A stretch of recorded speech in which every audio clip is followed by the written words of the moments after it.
munalonjezana kuti mwina kapena a president wa akaenda 5 years akusirani?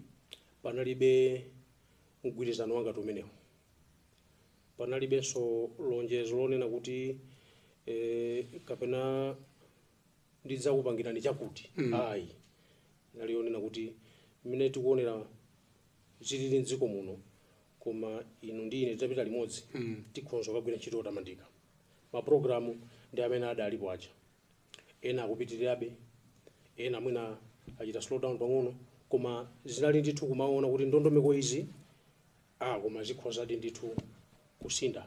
So you did not give any conditions? No, I didn't give any conditions. Sizina ku option kuti nthawi zambiri president ndi wachiwiri ake samamaliza bwino. Ayi ndithu.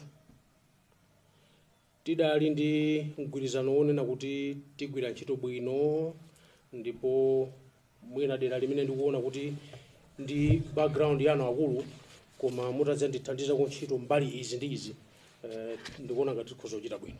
Ndipo ndithu tidayamba motero monga mukudziwa inu.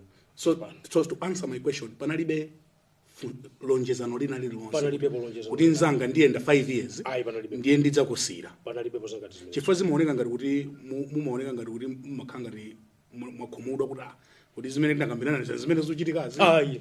Ndi pang'ono pomwe. Ndi pang'ono pomwe? Ndi pang'ono pomwe.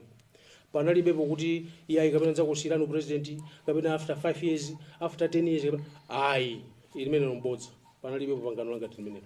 Pangano limene alipo inu ndi ine ndi amene tingathe kugwira ntchito yopititsa patsogolo dziko la Malawi. Limene ndi pangano limene alipo.